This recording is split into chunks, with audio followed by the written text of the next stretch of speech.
you have not become a patron of the Geocache Talk Network, what are you waiting for? Patron levels start as low as a Bison Tube level at $3 a month. To sign up is easy. Simply go to the Geocache Talk website and click on the Become a Patron button, or go to patreon.com/Geocache Talk. Patrons now get the famous Blackout coin, invites to special events, and other really great items throughout the year. Become a patron today. Have you subscribed to FTF Magazine yet? FTF Magazine is the #1 geocaching magazine available. It is a quarterly magazine that you can be part of. Submit your geocaching milestones and adventures to be published. FTF Magazine is also interactive with puzzles to solve and a hunt to find Spartacus. If you can solve the puzzle or find Spartacus, then you will be entered in to win a special pack tag. Every new subscription, you will receive a special swag pack. Subscribing is easy. Just visit FTF's website, ftfgeo.com. Don't miss out and subscribe today. Hello and welcome to Challenge Talk, part of the Geocache Talk Network. You can watch the show live now on the first Sunday of each month, and feel free to jump over to YouTube, Facebook, or Twitter to watch the broadcast live and join the wonderful and active chat room, or listen to the entire show later on your favorite podcast player. In this episode, we'll be talking about inspiring accomplishments from you, our community. We also have prizes to give away each show to our listeners. Between each show, be sure to email your challenge cache finds to challengetalkpodcast@gmail.com, and you could be a winner. And later in the show, we will also play our special game exclusively for our live audience, the Wheel of Challenges. So listen live, get your email app ready, and follow instructions when the time comes so you can have a chance at winning the grand prize. And later on, we'll also highlight some of the challenge caches you found, and someone will win our monthly giveaway. And we are your hosts, Emily, to my left, and Geoff from Cache the Line. Hello. But first off, we have got some big news.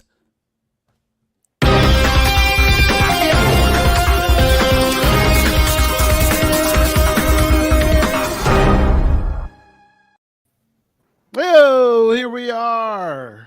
Well, here I am, and here's everybody else. It's Gary and everybody else. The team is here.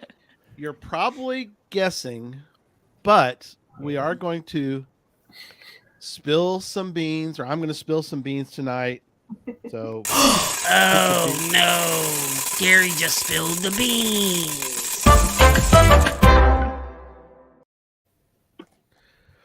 So our team has been hard at work.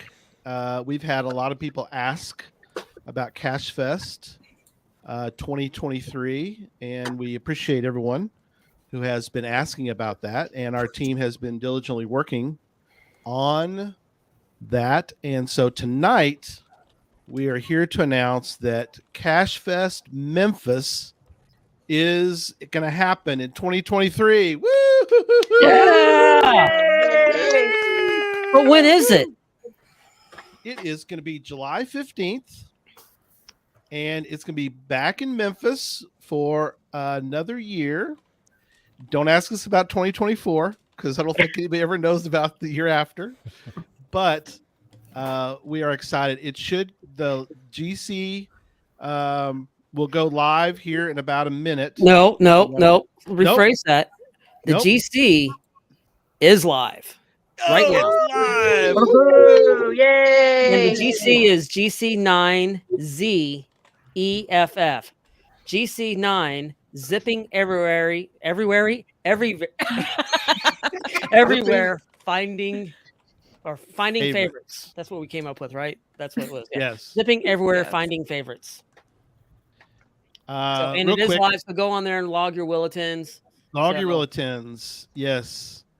So quickly, go around the room, and I guess we'll start. Let's start with D. D, this will be your. I know it's hard to keep track of. What do you think this? She's thinking up in her head. How many megas will this have been for you once this one occurs next year? 18. 18. Woo. But then, right. It'll be my 18th one that I've been involved with or helped plan. Okay. Now, are you including CoinFest, which is in a few weeks? I am including CoinFest. Okay, Yeah. cool. Yeah, I am including CoinFest. Cache Fest Memphis this year was 16. Coin Fest will be 17, and Cash That Fest will be- Memphis 2023 will be 18 for me. So Awesome. I'm Awesome. super excited. Super. Stop shaking your head. So silly. Jesse, So silly. 18 of them. It's crazy, but it'll be fun. I'm excited. Bonkers. We've got a good team. I'm excited about the stuff that we're going to accomplish. And I'm excited for the stuff that David and I can do. We have, however, decided that David will not spend 2 solid days in Derek's garage building Three? something. Let He's him gonna have actually some get- sun. Him and Tom Memphis. and Ryan are going to get to see Memphis this time instead of a hotel room in Derek's garage. So, Awesome. I call it a shop though, but okay. Yeah. I need to put that picture.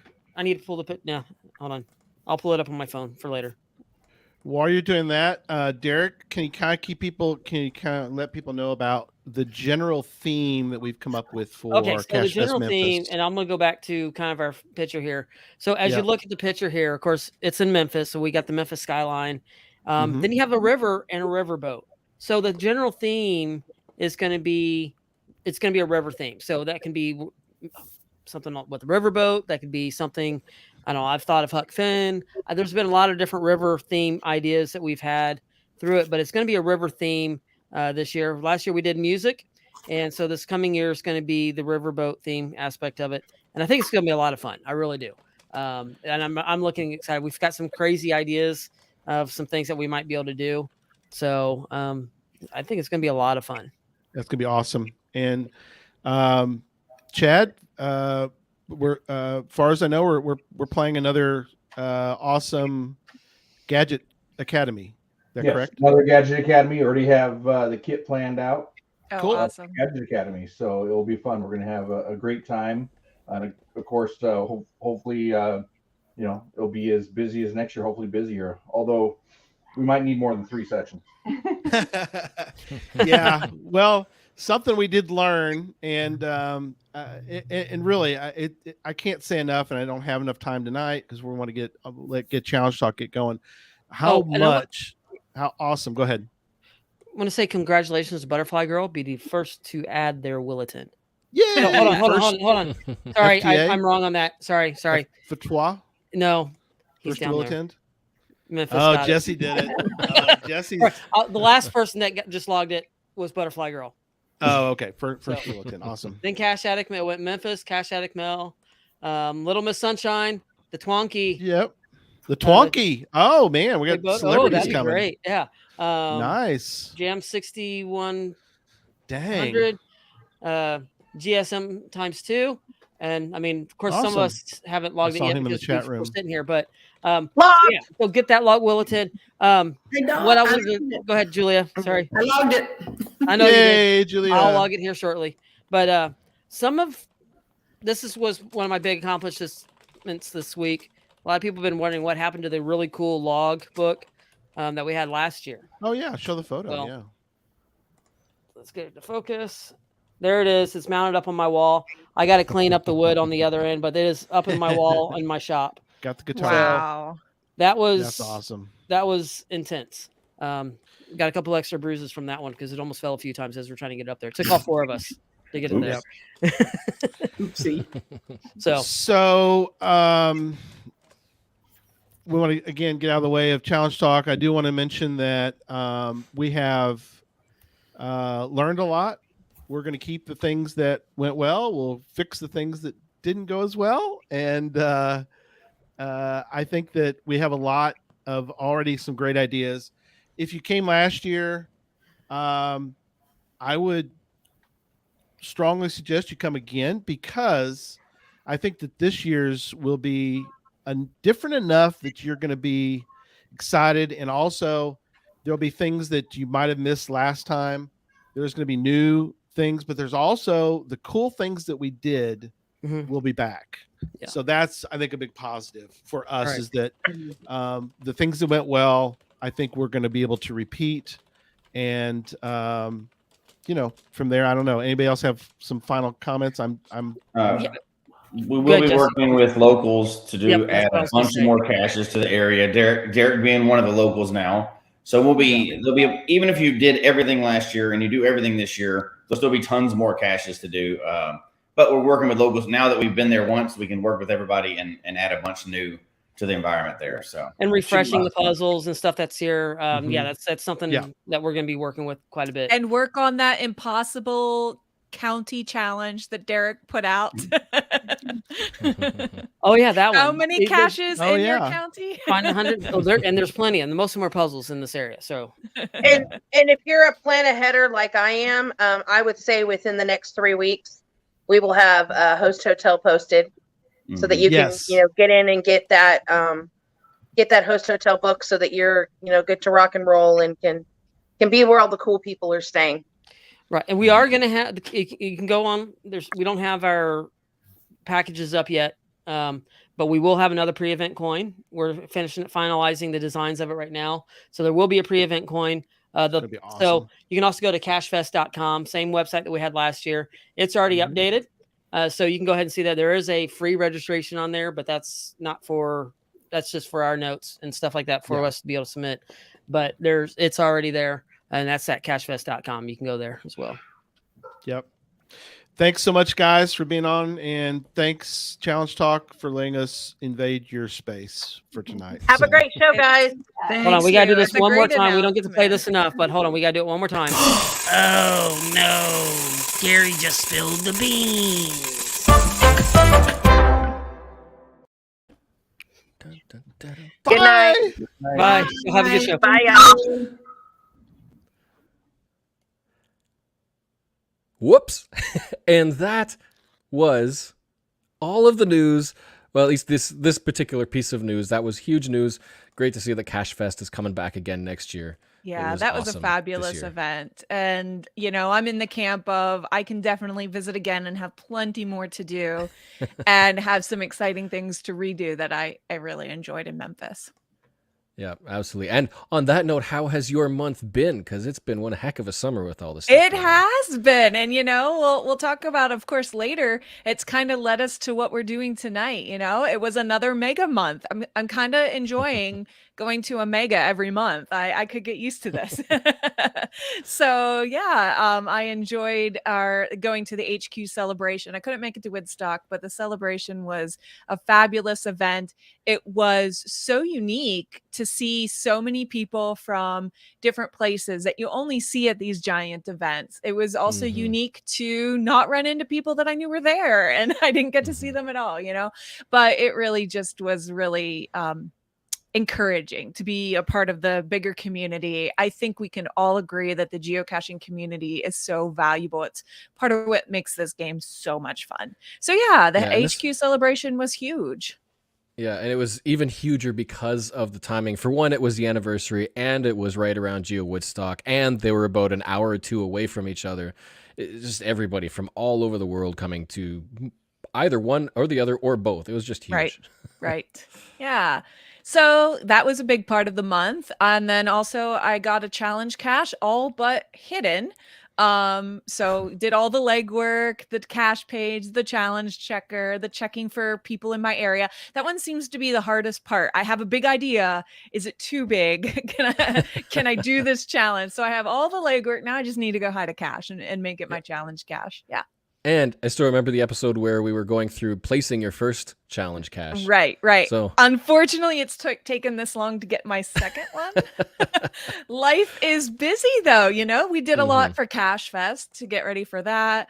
There's always geocaching, just regular old geocaching to do. Yeah. I'm seeing folks in the comments, and I definitely saw some in our email. A lot of people got to meet me and my mom. I'm glad a lot of you got to meet my mom. She's my geo partner, and she and I are getting ready to go to Going Caching in about 2 weeks. So looking forward to seeing a lot of you there. Yeah. We hear so much about Going Caching. So if you're in that area or... not the best is Cache Fest, but it's the best. That is the most common thing we ever hear from anybody who's gone to Going Caching. It's like, I was saying after meeting a bunch of people who kept saying, you got to come to Going Caching, that like, everybody who goes there becomes an evangelist of Going Caching. Exactly. If you've been, suddenly you're telling everybody you have to go. Exactly. But maybe all of us attendees of Cache Fest will be able to say the same thing. Yeah. Let's go out and keep spreading the word. We got a good thing going in Cache Fest. Yes. That's right. Well, so yeah, like we said, it's been a big summer, and so not only was it Geo Woodstock and the HQ celebrations, but the month before that there was Cache Fest, and then there was also Midwest Geobash. So it's been a whole lot of traveling for me. But if you remember some episodes ago, some months ago, we mentioned some target caches, and one of them was that Super Pick Me challenge, where you had to do basically a scavenger hunt of photos. I think it was 40 photos in order to qualify to log that cache as found. So I hadn't done the scavenger hunt yet, but that was on the list. It was like right on the route from Geo Woodstock down to HQ. And I was like, okay, I got to stop and I got to try. I got on the trail, found a cache on the way there, which was awesome. I think it was called Friendship. I think that's what it was called. It was a great one. Ammo can in the beautiful woods. And then I got to the Super Pick Me and I just could not find it. The worst. Oh, and the sun was going down, so it was getting dark. And in the woods, when you're in the woods, it gets darker. Yeah, dark so much faster. I was like, oh, I gotta go. And I was looking at the logs, and other people have been finding it. And apparently, the coordinates were slightly off, and there was some bounce, and there was a huge hill, and it was not a good recipe for success, and I had to walk away from that one. Oh, I'm so sorry. And that's the one you can qualify over a long period of time, because you can log it and then just post a whole bunch of your scavenger hunt photos. And so fail on that one. But during Geo Woodstock, I did manage to get out. I believe we mentioned the challenge bear in BC. That's that geo art of a bear shape chasing a running man, and that challenge bear is 100 challenge caches all along the roadside and foothills of BC, outside of Kelowna. And I was waffling about whether to go for it. I was like, should I, shouldn't I? Oh, it's 4 hours drive away. That's 4 hours Canadian. I think it's the same in the US, right? That's great. But I decided to go for it for one day that I had no plans. I'm like, okay, let's go for it. I get out there and I do the whole thing. Every cache found and signed. I was so happy about that, because quite often there's some iffy ones. There were a couple that I almost walked away from. One, I was just about to leave and I decided to expand a little bit. And on a whim, I checked a tree that seemed to perhaps maybe also follow the hint. And there it was. Coordinates, everybody was saying, who did find it, said the coordinates were off. I decided to post updated coordinates on there because I have a feeling somebody may have moved it, because the posted coordinates were right on a tree that seemed perfect, but it wasn't there. So I think somebody may have moved it to another tree on the other side of the trail and is throwing everybody off. But got all of them. There were also a few other people on the trail, and I'm not sure how many others tried to do it all in one day, but I managed to get all 100 in the one day and completed the bear, and then realized I was logging them that I don't remember if I actually checked to see if I qualified for them. So I sent a note to the cache owner saying, I know I'm logging these all as found. I'll double check all the qualifications when I get home. So I got home. I literally went through every cache to make sure everything was qualified. One cache in the entire GeoArt not qualified. And it's because it was a pre-moratorium challenge, and you had to find, I can't remember if it was 20 or 40 geocaches with different wine variant names in the titles. Like, what? Wine. I've never seen that before at all. No. That's an example of a challenge that's very localized. So chances are there is a series somewhere of 40 or 50 caches that all have wine names in the title. And if you find that series, you qualify. I have 2. I don't know if I'm ever going to qualify, but hey, there's an idea if you're placing caches. help Geoff out, local cachers. Place a wine series and help people qualify for that one challenge in the series. But at least they're all found, so eventually I'll be able to finish that series. But otherwise, yeah, there were a couple of other challenges I was working on the trip. So we had a few challenges published recently in my area for completing fizzies of finds only within specific months. So it started in May. I'm missing some for that one, but I completed and qualified July. And then August, there were, I think, about 8 or 9 caches I had to find either at home somewhere in August to qualify for 3 loops, I believe it is, of fizzies with only August finds. So I marked off a whole bunch out west to find to help towards that. And I found all but 4, I believe. And I got home, found the rest, qualified for that one. Yes. Out of the way. That's a very time-sensitive one. If you wait till September, you got to wait for the next year. Right. Woo, good. But yeah, so there were a whole lot of target caches and favorite points given out because, yeah, it's just awesome caches and being able to qualify for those challenges. Logging took a whole lot of time because if you remember, we had the geocaching setting a record for the most geocachers logging finds on that Saturday. And I think it was Wednesday when they announced that we didn't quite qualify. I hadn't started logging yet for half of the trip. There were so many caches. So it ended up that I didn't get my International Geocaching Day logs posted until a week and a half later, but I don't think it helped very much. So there was that. Just one cacher. But then, the other best part about all of this summer was getting out and meeting so many people, listeners and fans of the show, the channels, and just being able to meet so many people finally in the face. Yeah. And, I personally brought along a little logbook, which was my little autograph book. So I wanted to get everybody's autograph, as many people as possible who I chatted with. That's fun. Yeah, we've kind of talked of about how we're like on this people high from our experiences this summer. It's just been great. Yep. Which is why we're featuring all of you guys tonight, because we just are in that feeling and in that mode of celebration of community. Yeah. It's all about the community, and we can all encourage each other and inspire each other to continue and push on and accomplish things that maybe we never thought we'd be able to do.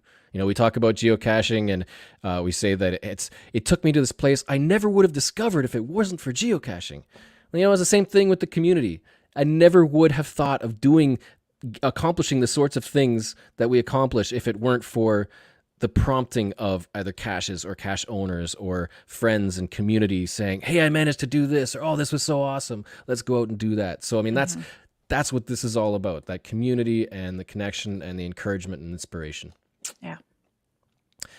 So if you have any other challenging questions or accomplishments, challenge caches, all of that sort of thing, as always, you can email us at challengetalkpodcast@gmail.com, and we can incorporate that into future shows. So, moving on quickly to our next, as usual, our next segment that we usually do, the challenge statistics on Project GC. Every month we like to check out how much has changed in 1 month. And all of these stats they provide for us, thankfully, on a quaint little launching page on Project GC. But let's check out what we have for this month. This month, we are now at 8,335 active scripts. These are the things that handle all of the project checkers that go through your statistics and tell you whether or not you qualify. And that is up 148 since last month, which is about the same as last month as well. So that's a pretty consistent growth. We've got 42,581 unique challenges. So there could be multiple geocaches listed around the world, all to accomplish the same challenge. So that one challenge, that's the unique challenges. And that's up 438 from last month. We have 52,710 active tags, and those are all of the individual unique checkers by GC code. And that could include archived throughout all of history as well, whatever's in the system. And that's up 600 from last month. But the most relevant number that we all love to see is the number of active challenge caches worldwide is now sitting at 34,820 as of this afternoon. And that's by using the attribute search as the premium member search on geocaching.com. And that's up 223 from last month, which is more than the prior month as well. So it's still going up. It's accelerating. Let's keep that acceleration going up. I'll help with my one. Every number counts. Yes, it does. It's not about the numbers, but sometimes it's about the numbers. Yeah. We have another news item also to announce. If you follow Geocache Talk on social media, then you will have seen it. We have a Cache Fest profile badge available to put in your profile. Yeah. And so kind of like Worldwide CacheCon last year, we created a little badge for you for everybody to use if you want. And it looks like that. Yeah. I love this. I have this on my profile already. It's great. Yep. And it's on. So we, like last year, we put the instructions on a travel bug page, which you can find at tb8jnee or coord.info/tb8jnee. It will be in the show notes, so you'll be able to link it from there. It's just a little image that links over to Cache Fest, so you can tell all your friends and link them over to the event and maybe, hopefully, get them to attend next year. And what? Well, I think that's about it. We can move on to our main topic for this episode. And as Emily has said, it is about all of your inspiring accomplishments. And we wanted to get some feedback from you guys to send in your own accomplishments. And they don't always have to be like extreme challenge caches, statistical accomplishments. You know, a lot of the time, the accomplishments that we get that we're really proud of are really just personal. And whether it's overcoming some difficulty or a struggle or just some fun little personal challenge like that, accomplishing that can help others and inspire others. So that's what we wanted to focus on. And I'll start off with the first one that kind of launched this whole idea for this episode at Cache Fest. We heard from Chandram, who was doing the Vertical Madness cache. I don't know how many caches like this there are in North America, but this is a tree climb cache that requires tree climbing gear, arborist gear. And when we arrived to do it that day, he was mentioning we were waiting because other people already had started and been there.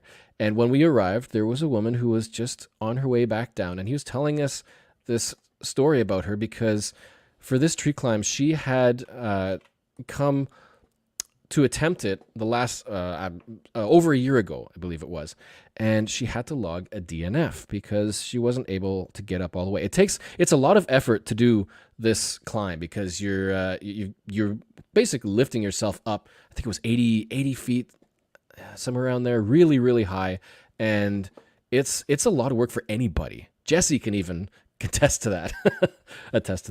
And so we were there, and she was just getting back down, and he was telling us that she had successfully made it to the top to find this cache.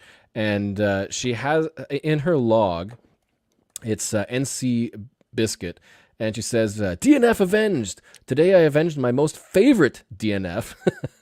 And made it up that 71-plus foot tree, just barely. My arms are still shaking.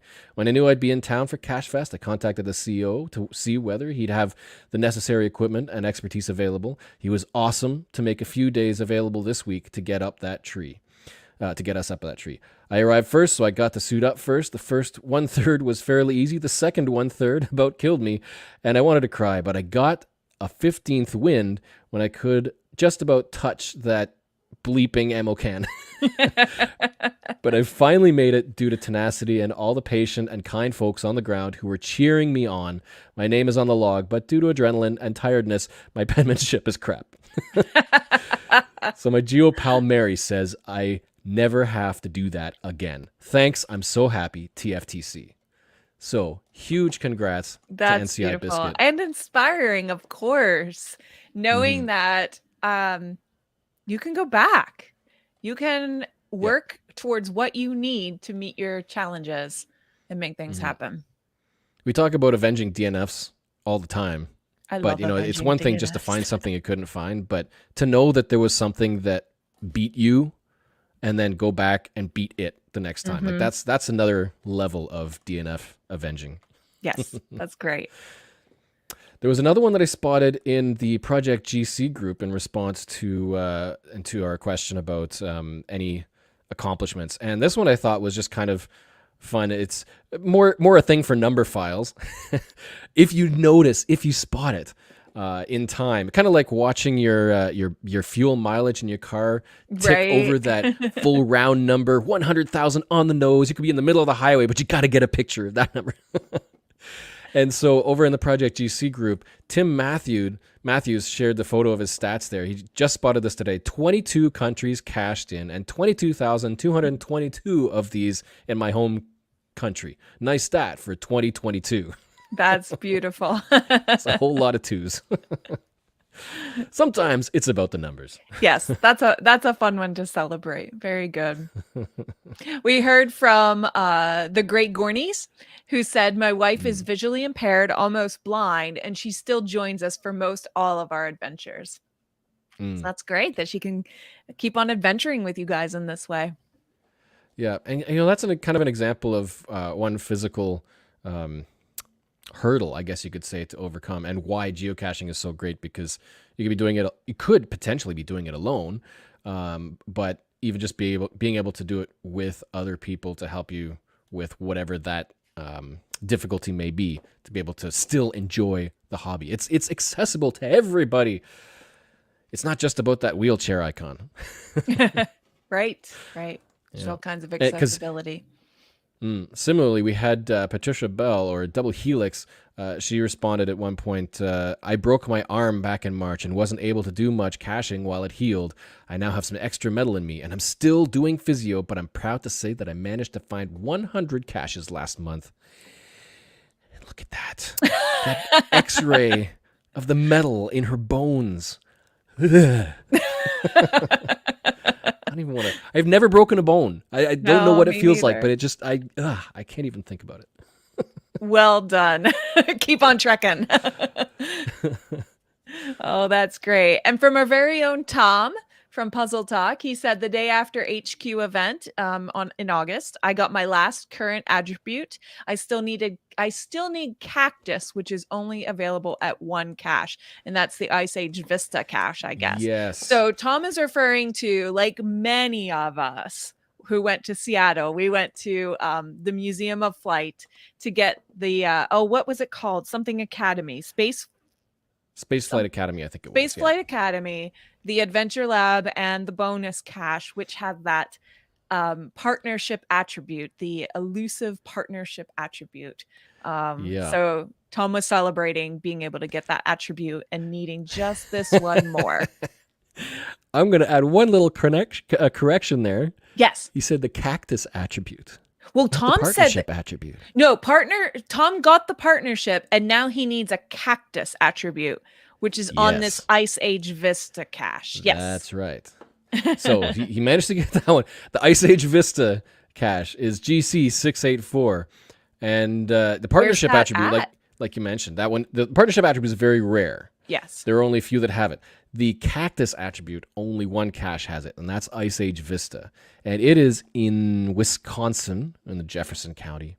But if you look in the side, there is that one little coveted icon. It's only one cache still active that has it, and it's right there. It's 2 difficulty, 3 terrain, and it's kind of in the middle of a forest with trails all around it. But what is it? Just west of, or just outside of Mukawanago? What's Waukesha? I know I drove past it one point. West Bend, Racine. Is it Milwaukee? Yeah, Milwaukee. There it is, west of Milwaukee. And I know I totally forgot about it last time I was driving past the area. Bummer. And, that one, and so it's on a whole lot of people's must get list. Ice Age Vista. Well, it's going on mine now too. I have these plans for a kind of a Wisconsin, Michigan. We'll see where it takes me kind of trip. So infancy stages, but this. Oh, I think she's breaking up. I think there might be a connection issue. Maybe she'll continue that thought when she returns. But for now, we also have one from Curious KDB, who sent in one of her accomplishments, a challenge cache that she signed in 2019 in Washington. Could only be accomplished. Oh, there you are. Oh, in and out. Could only be completed in Washington when she signed it. Completed in Washington. Didn't know that when I signed it. On this trip, she connected British Columbia, Oregon, Washington, Idaho, and Montana together by counties and found 5,000th traditional cache and also found 23rd oldest cache. So that's 23 states' oldest caches. That's a bunch of very tough challenges to complete in one trip, especially that county, shore-to-shore county connections. That's a whole lot of work. That's really cool. But that's the kind of thing, like on trips like that, you have to look for rare things like that, because if there's one county and you're driving through it but you don't realize that you haven't got it and you almost have that connection, you're gonna kick yourself when you get home and find that one little hole. And I feel like going on trips like that, it brings you opportunity. And so I think that's what I love about travel is I can just dig deep on things I cannot accomplish at home. And that's how these trips turn into epic adventures and not just a trip. All right. GeoVet91 told us that she accomplished some achievements on either end of Cache Fest. So shortly before Cache Fest, she finished getting rid of all her one cache days, and it took her a year and a half once she decided to do that. And then the biggie was after Cache Fest. She drove from Memphis to Atlanta and got Lake Lanier and finished her Jasmer. And she says, doesn't everyone go from Memphis to Dallas via Atlanta? It's only 2 states over. And hey, she can get the oldest in Georgia and Mississippi on the way home. She drove over 20,000 miles by herself toward Memphis, rented a boat, met Captain John, met book club people in person in Memphis. I remember seeing book club having an impromptu book club on the sidewalk.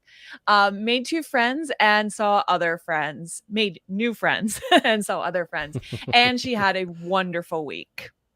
Yeah. That's awesome. And she sent in a few pictures. We've got a shot of her with a sign saying Jasmer complete finally with Lake Lanier.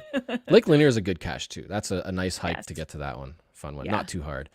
And then a shot of her stats with everything got a green on it. That's always nice to see a complete grid on finds by found date, by place date, and by hidden month. Finds by. That's small. It's so small on the screen. But then, got to meet a bunch of people. That was the impromptu book club meeting. Yes. Yeah, and then another group shot with Merlin1392, who's another avid listener. Curious KDB's in there. Curious KDB taking her photos, Yeah. So it was awesome to see and meet people like that. Yeah, that was really fun. We had one sent in from, I don't know, anonymous GeoCoinFest. Yeah, someone was posting as CoinFest, so we don't know if it was Dee or Julia or Tom or Ryan. Somebody said this. If you know, post in chat or in a comment below. They got their 50th state. That's already huge. That was Alaska in 2015 with, I'm not sure what in 2015 means, but with 12 geocaching HQ lackeys. That's a group. No, this was their accomplishment in 2015. Yes. So this doesn't have to be recent accomplishments. This could be just something that's big for you. So in 2015, they got the 50th state in Alaska with 12 geocaching HQ lackeys. I wonder if that was on a cruise. Right, I wonder. That's another good opportunity to get to countries that you may not have already visited. And they're fun, I hear. Yeah, that sounds like a fun experience.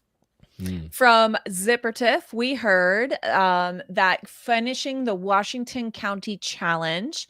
So this is not Washington State. This is finding caches in 10 different Washington named counties.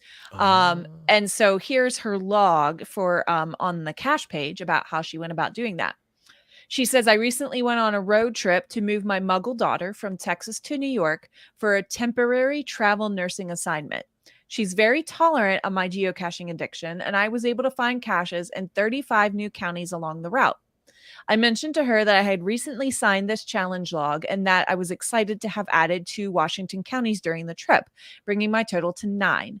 I also mentioned that we had passed a Washington county in Alabama, but I wasn't willing to drive 30 minutes out of the way to get it. She immediately asked about the locations of other Washington counties and began researching their locations. There are 31 states with that county name. She spotted one in Rhode Island and made it her mission to get me that last county. After a fun day of taste testing lobster rolls at 3 beautiful waterfront eateries in Connecticut, we drove an extra 15 minutes just across the border in Rhode Island to get the last county I needed. I appreciated her enthusiasm for this difficult challenge, and I'm giving her credit for helping me qualify for it. Teamwork. That's great. That's great. When your muggles can catch the vision. Oh, man. I think we all know muggles who cannot catch the vision, no matter what we say. So when your muggles can, it's special. Yeah. Yeah.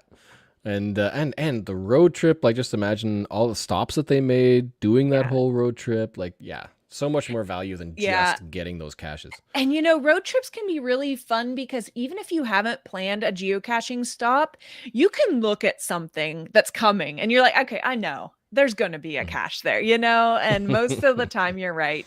Yeah. So road trips can be fun that way. But you have to learn how to be able to say no. Because there's always a cache there. There's a cache there. Very long. Yeah. Yeah. We had 2 more comments in our live chat. GSM times 2 said, my number 1 accomplishment is that I am still having fun geocaching as I approach my 18th anniversary. Everything else is just gravy. So still enjoying the game. I think, I've thought about that too. A giant portion of my adult life is geocaching. I've been doing it for years. It is what I still want to do after all this time. I completely agree. Yeah. It's great to just enjoy it. To have all these experiences.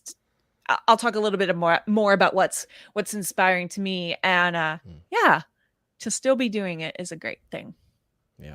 And then Bloody Cool also said that he found both active ape caches in 8 days.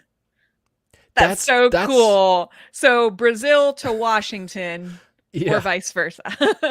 Washington to Brazil. That's great. And as far as I know, getting to the one in Brazil isn't just a quick hop out of the airport and go get it. Like it's a bigger excursion. It's a great one. It's doable by, as far as I know, there's no big difficulty involved with it as long as you've got your guide to go with you. But and your plans all planned. Yeah. So if anyone else in the chat has something to share, feel free and we'll try to catch it. Geoff, what about you? What's been inspiring to you? Oh boy. Well, I guess the easy, quick answer for me would be the fact that in my first year of geocaching, whenever somebody says, "What's your favorite cache that you found?" I always tend to go back to my first 5.5 because at that point I was working on. Everybody knows the California Fizzy, which is you've got to complete a Fizzy grid using caches that were all placed before a specific date, before that date. And in Ontario, we had one similar to that. It was the Tequila's 81 Tequila's 81 challenge. I think that was it. And same thing, but a slightly later date, so it wasn't necessarily as difficult. But that had been brought to my attention early on when I started caching. And so in that first year, the first 5.5 that I had found was out in Seattle. And that was basically, I think it was 60 miles east of Seattle. This was before there was a distance limitation on offset caches, so it was a mystery puzzle posted downtown, final out in the desert, 60 miles east. And really, it was only because of that challenge that cache popped up, and I thought, I gotta get this one. I have to get this one. It's a qualifier. But that provided such a memorable, fantastic experience with friends who weren't geocachers. They were muggles. And I was the only one with a smartphone, with a iPhone 3GS. We were going out into the desert. It was just an insane trip. And it was, just so memorable. And that kind of launched my whole love for challenge caches, because again, it opens the door to other goals and other experiences, and so it's not just about finding geocaches and increasing your find by +1. It's like you're completing goals, and those goals are worth so many more stars than just that one find, that one smiley. But then there was also another challenge, and that kind of also led into the channel that I started for Cache the Line, where it was the Iron Man challenge. And Iron Man challenge. Iron Man is a copyright. If you know Iron Man, the race, it's the big race. Yeah, it's a huge triathlon. So it's pretty much the far end extreme challenge of athletics. So this one was called the Iron Man challenge, where at that time, at least, it was ridiculously difficult to find one cache every day for a full year, 365 days. These days, that's like, it's no problem for most people. But back then, when it was a lot more sparse, it was a bigger challenge. And so that was the one that inspired me to launch my own channel themed about goals and challenges and accomplishments and all that. And I managed to complete that one. That was 366 days. No caching the day before, no caching the day after. And I was like, because with these daily caching challenges, you always hear people say, I just can't stop. I don't want to break the cycle. It's like, I can go further. And so I was like, I don't want to have to deal with that. So I'm just going to start on day 1 and finish on day 366, and that's it. So, yeah, I know. 500-day challenges. Not going to get those 1,000-day challenges. Not going to get those. But that's fine by me. Yeah. Big thumbs up and big congrats to anybody who gets that long of a sequential challenge. I mean, that's a huge accomplishment. But yeah, for statistical ones, I'd say those were the 2 biggest ones. But for personal accomplishments, I think one is literally a mountaintop experience. When I was in Iceland, there was one cache that I was researching beforehand and said, I have to get this one. I have to get this. It's going to be insanely awesome. And it was climbing Mount Kristinatindur, which I can't remember the height. It's not super high, but for climbing a mountain, it's still a pretty great experience. It was a national park, and there's trails and there's information. Did a whole lot of research beforehand about safety and letting people know. And the nice thing about Iceland is you don't have to worry about wildlife. You just really have to worry about weather. And the day ended up absolutely fantastic for weather. And the hike was long, and it was warm at the start, but then you're getting higher and higher, and it's getting colder and colder. This is November, so kind of the beginning of winter. And it started to get steeper and steeper. There's some switchbacks and starting to climb up like 40-degree slope. There's a lot of snow, and underneath the snow is like flat shale pallets and pellets and stones, so your foot can kind of slip.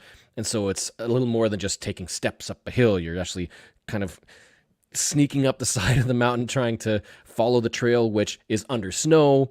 And they say at one point, there's no marked trails anymore. You've got to look for stakes. So you're literally like climbing up level by level and looking and seeing a stake off in the distance. Like, is that it? Yeah, I think that's it. So just beeline to that. And then it was quite the that last little maybe fifth of the route to get there. Pretty extreme, but it got so steep, like around 45 to 50 degree incline, that I like to say I was going like 5 steps, I had to rest. 4 more steps, I had to rest. 3 steps, had to rest. 2 steps, rest. 1 step, and I couldn't take another step. I had to take a rest, had to take a break. And I literally at that point thought I was 50-50. Should I go on or should I go back? Wow, yeah. Because it got into my head, and I couldn't fathom going on further. It's like I just didn't have the energy. It's not super high, so it's not like the atmosphere, but carrying all the stuff for winter, heavy jacket, and had lots of water, which was freezing. But the sky was clear, no issue for weather. But I just thought, if I go back now, I'm never going to be able to like forgive myself for being so close. I think it was about 150 meters or so away. There was one smaller little dip before getting there. And I rested for a little bit, got up, took another step, and I managed to get a few more steps, and I didn't have to rest again. And then there was that dip, and right after the dip, I could see the tower, the small tower at the top where you're supposed to get to, and I managed to make it. And it was a huge experience, but I remember just standing there looking around and being like, oh, I'm so glad I didn't stop. It was just an unbelievable, literally mountaintop experience. And there was mobile data. There was a signal up there. I tried to go live. Did I get live? I think I got live on my personal Facebook, just kind of showing where it was. But then my phone died because it was too cold. Oh! Not before I got a bunch of pictures and a short video clip. This was before I was vlogging, doing geocaching vlogs. So I managed to get some proof that I was there. And got the cache found, and then because getting back down is easy, you can follow your steps all the way back down, and I did a nice butt slide half the way. But you gotta be careful because there was a cliff right down at the bottom of that part of the mountain, so you gotta be careful. But yeah, that was a lot of research, a lot of planning beforehand, but a fantastic experience, and I'm glad that I did that, and I overcame an obstacle to get to that, which is why it's so memorable and why it's so special. Of course, yeah. Yeah. And so, I mean, that was the biggest experience. Other than that, I mean, I'm hosting events now. I've got a vlog channel doing stuff, and it's just like, yeah, again, stuff I never thought I would have been doing if it weren't for geocaching. Right. I mean, it's just, the hobby is just fantastic. Yeah.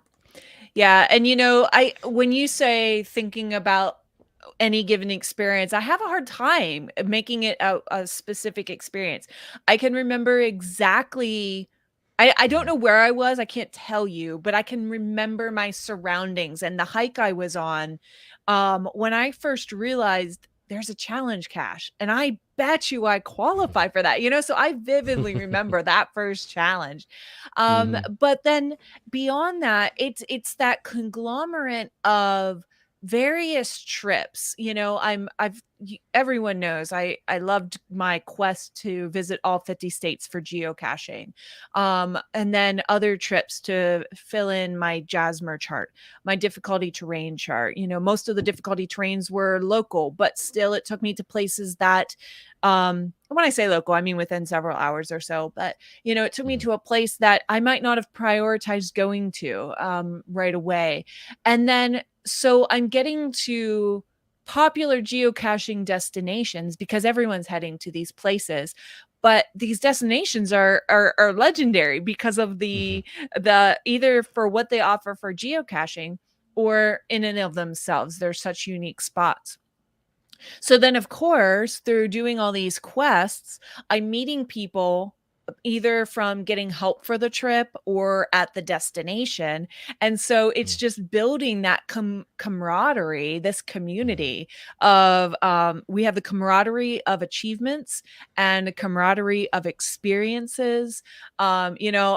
This coming trip for going caching, I'm finally gonna go out with Captain John out on the lake, and I'm gonna get marooned. And so many cachers have done that before me, but this is my year. This is when I'm finally gonna get to do it, And so just even having that, I'm in a club kind of feeling.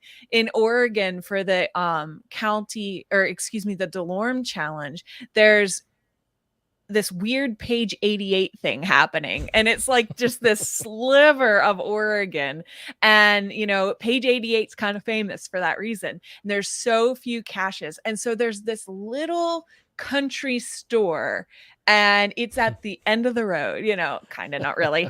And when I got to that store, I felt like I was in a club.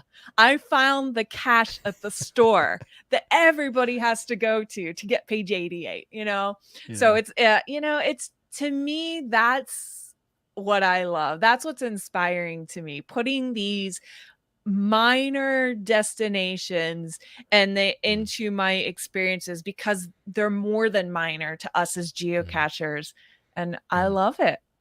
So every little part of those experiences built together is my inspiration. And to piggyback on that a bit, we've got an old cache, Power Island, which everybody wants to get for their fizzy. And so anybody who goes there knows Captain Mike. 'Cause Right. he's the guy. Right. You go to him. Mhm. He's like a great. He'll let you use your boat. He'll take you out. He'll give you a big tour, get you out to the island, give you time to go and find the caches on there, including Power Island. But geocachers, he knows geocachers because of the cache on Power Island. So imagine what kind of business he's got just from geocachers who want to get that I know. cache. I know. For Georgia, for Captain John, I was like, well, how do I find Captain John? So I just Googled Captain John Lake Lanier, and he has his own 1-page website for geocachers. He has this niche. He bought a boat and he knows who to serve. And we're going to hand him our money because we want his services. Yeah. And I Yeah. hear he gives a really good tour. He gives a 6-cache tour for a certain price. And, he knows the best place to park you. And which 6 caches are the best to take you to. I love it. I love it. Yeah, no, it's great. The effect that geocaching has had on the rest of the non-geocaching muggle world. Yes. Similar to Delorme, in Ontario, we had these challenges for finding caches in certain degrees. And so there was one it just so happened that the grid of finding caches within overlapped part of Ontario and part of the finger on Michigan. And so everybody around here who was trying to finish that grid challenge always had that one little square left over because it overlapped the water in Canada, but there was no land to find a cache unless you went to Michigan and found there's like 5 caches on the tip of the little thumb of Michigan right there. And so you have to make that road trip just to go there and find those to qualify for that challenge. Yeah. But yeah, it's and awesome that we're all in that boat and we're all on that journey doing it at different paces and different orders and different times, and it brings us all together. I love it. Yeah, absolutely. These are the kind of stories that we love to hear from you, from our community. We've highlighted some, and there were more. We just can't fit them all in. Unfortunately. But as usual, if you have any of these stories, questions, anything like that, once again, just email challengetalkpodcast@gmail.com. We'd love to share them, whether it's statistical or personal, inspiring, all that stuff. We love goals, and we're Challenge Talk. We've talked about all sorts of challenges and goals, not just specific challenge caches. And there's other topics coming up that are going to be very similar to that. Not necessarily specific challenge caches, but challenge-related experiences and things that geocaching can provide. So send us those emails. That's right. But I think it's time to get to our Wheel of Challenges. One viewer each month live will be selected to face off against the wheel and have a chance to win the grand prize. Now, we're kind of in the middle of switching over to a new grand prize, but that will be announced shortly. So we do have prizes, so we're keeping track of winners. Yeah, Last we're month keeping was track. the same. We'll keep getting winners, and then we'll get things sorted out. That's right. So to enter, send an email with a subject containing "spin me" followed by your geocaching username in brackets, and include the answer to the following question. And the first verified user gets the wheel. And your profile will be checked live on Project GC. And if you qualify, you win. And so, what is that question? Well, here it is. In what city will CacheFest 2023 be held? Come on, people. And while we try not to make these... No, not try too to hard. too hard. Yeah, this was our most newsy news thing to quiz people on. So, well, just wait. Oh, go ahead. Go ahead. I was just gonna say it's like the FTF of Challenge Talk. Right. So while Jeff's looking for answers, GSM times 2 says in the early days there was a 6 degrees of geocaching to see if people could connect with geocachers by caches found. I think nowadays many cachers can connect by 3 or less. I would agree. Yeah. I would agree. Yeah. I think it's a pretty tight-knit community too. There's a lot of people who know each other now if they're very prolific. Mm-hmm. Primarily, and even with you guys, I feel like I know a lot of you from our connection here or in our groups, so maybe we've never had the chance to meet yet, but we certainly have influenced each other in those ways as well. Mm-hmm, mm-hmm. Well, we have the first correct name of the city in which CacheFest 2023 will be held, and that was sent in by Starcacher. All right. Congratulations. We are going to test your name against the wheel. And if you are listening and not watching, we have the big wheel on the screen. And, okay, so Starcacher, you are the cacher, and so let's spin that wheel.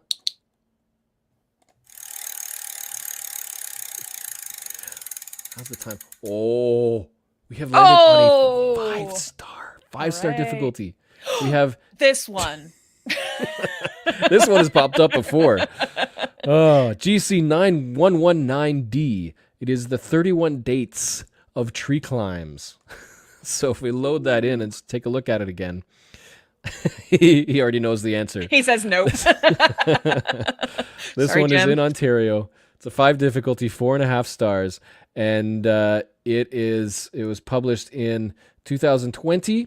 The rules for verification. Oh, so the challenge: you must have found one cache that has a tree climbing attribute on each of the 31 days of the month.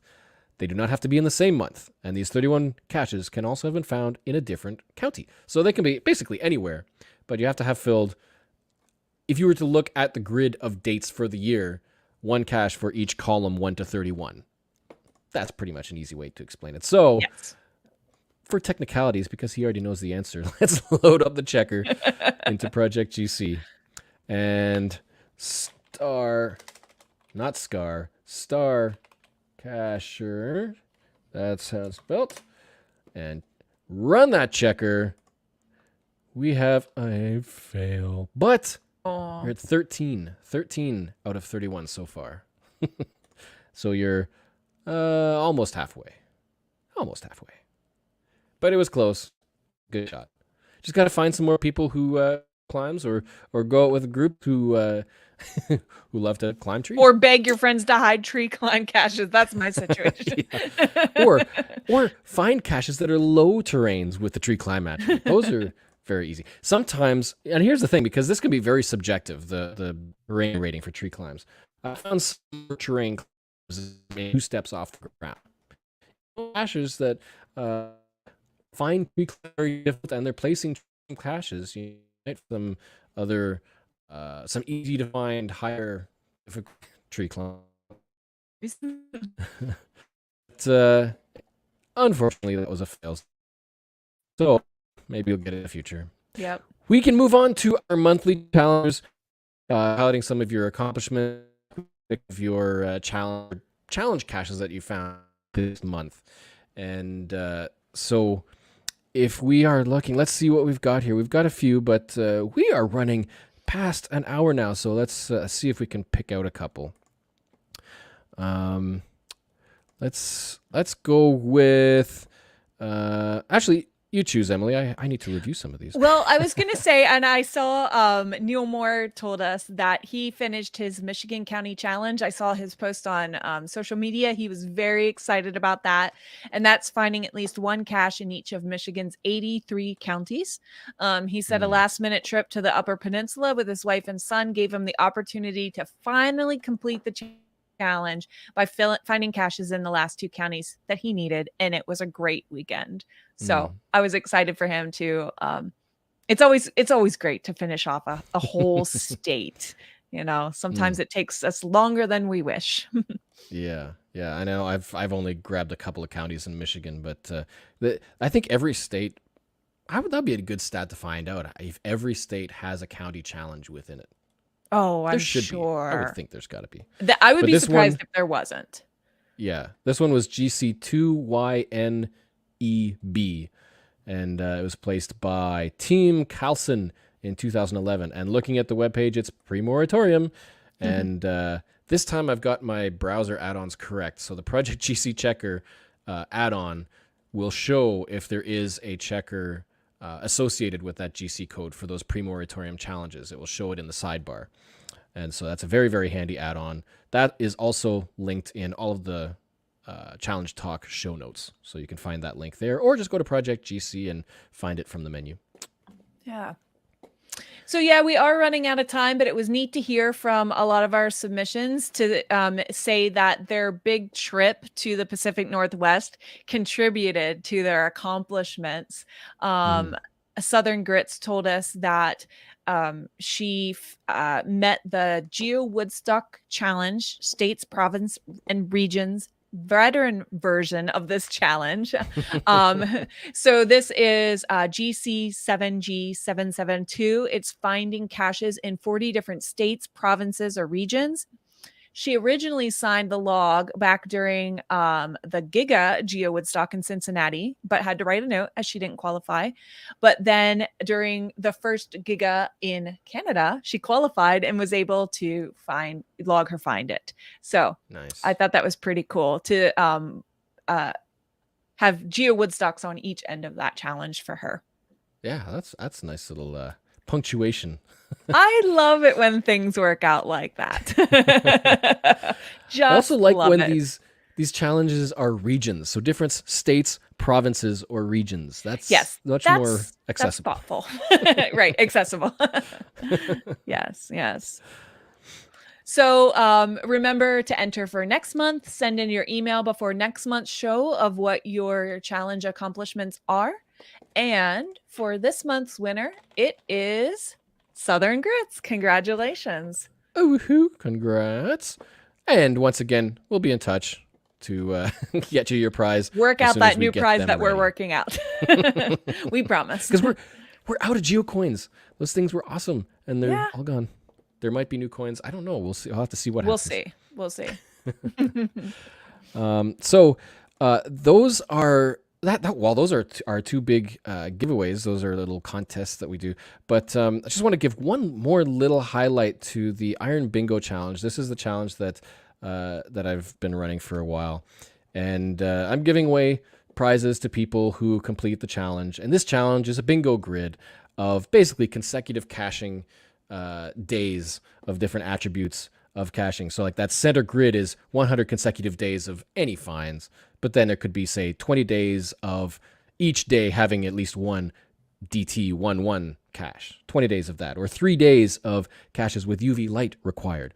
And I haven't qualified for this yet, but there are so many people who are posting notes and saying they're working on either qualifying for the challenge or completing the grid. And I've got a prize to give away to anybody who completes that entire grid. Maybe one day I'll be able to give myself the prize. But this is all for you guys. So there's been a lot of excitement about this one, and I'm getting a lot of feedback. So yeah, we've got pushing, comments in going. the chat. Mini Mag is working hard on it, and Tie Yarn Shoelaces says got 5 days of 5.5, so you can come and find it now. Sweet. Excellent. If you're going to find it, send me a message first and I'll make sure it's all good to go. I want to make sure that people don't leave with a DNF. That's always the worst thing when you go for a challenge far away from home and you don't find it. That's always the worst feeling. But so yes, the challenge remains, and anyone who qualifies will get that prize I'm giving away. So, any other closing thoughts? Well, we have a big closing thought. Jeff. Well, first of all, let's get this one other announcement. Reminder, CacheFest 2020, I could say the year, 2023, GC9ZEFF. Make sure you get your will attend posted, and let's get those numbers up. That's exciting, yes. Yeah. But yes, this is the big announcement that if you've been watching the show, may have already heard. However, I am going to be stepping down from Challenge Talk, from co-hosting, because life is moving on. Mm-hmm. Life is changing. But it's been a fantastic run. This is episode 28. 27 so far. That's 27. 27. Mm-hmm. Yes, 27. And that's over 2 years of Challenge Talk. I mean, we started in the pandemic. We did. Like it hasn't been that long, man. Yeah, we started just to encourage people to keep encouraging people to get out and do these challenges, accomplishing stuff, even when it seemed really hard to do that, and just a great way to hang out and chat on Sunday nights, and more a fun topic, a really fun and inspiring topic. And it's just been absolutely fantastic. The community has been awesome. I mean, the feedback we receive from people about the show and being able to being inspired to get out and accomplish things that they never would have thought of beforehand. It's been amazing. And I loved meeting people, even just random people. Oh, you're a listener. You listen and hearing great feedback and stuff. Yeah, it's been awesome. But a couple other little interesting stats. Go back to episode 1. We started before the challenge cache attribute was added. Yeah. Our first couple of shows, when we were looking at stats, they were searches by challenge in the title. No attribute. That third episode, I just checked this afternoon, the third episode was the first time we listed the number of caches by attribute, and it was 14,000, which was like half of what was out there because people were still, or the system was still adding those attributes. Mm-hmm. Yeah. So, we started before the attribute was added. I wonder if we had an effect. Challenge caches are popular. We got to get the attribute.